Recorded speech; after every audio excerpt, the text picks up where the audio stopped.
Is Fernando Bender. In this 50 log of 10 days 10 vlog challenge of Business Accelerator workshop, we'll continue our talk about investment and we'll classify them according to a framework.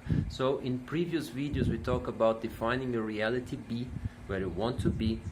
It's a matter of replying 3 questions: what to do in the best time of your day, with whom to pass the best time of your life, and where it will happen. Then we move on to describe how much you need to reach this reality B as a matter of money. And now we want to classify investments according to their criteria. Like, we should know what are good investment for us or no. How can we evaluate a business opportunity? So we have 4 criteria. The first is the minimum amount of money. It's like the ticket. How much money do you need to engage in this investment? The second is time until it matures, which is on average how long it takes until your expected result is out of this investment. Be it a profit margin, be it a liquidation period, it doesn't matter. It is the time that it takes from when you start until you can reap the benefit that you are expecting from it. Then you have what we call liquidity, which is on average when you want to leave an investment, regardless the reason, on average how long it takes and how much you lose percentually.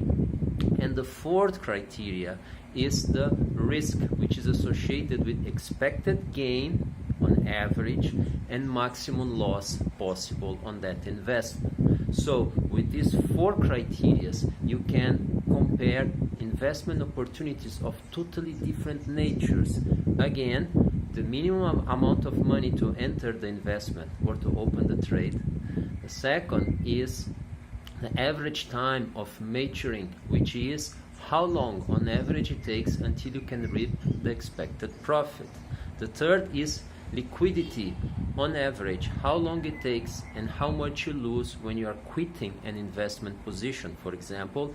And fourth, the risk, which is associated with the expected gain on average and the maximum possible loss. So with these 4 criteria, you are ready to compare investment of different natures. For example, buying an apartment and renting it as in one side, and in the other side, acquiring a knowledge that you don't have and selling service over them. They can be perfectly well compared in this framework, side by side. So this is our giving up for this vlog. Thank you very much. We appreciate feedback. This is a quote of our book, Should I Lose Each Time There Is a Crisis? We wrote it recently. It's written in Portuguese, but it talks just about that. Thank you very much. See you in the next vlog. Bye bye.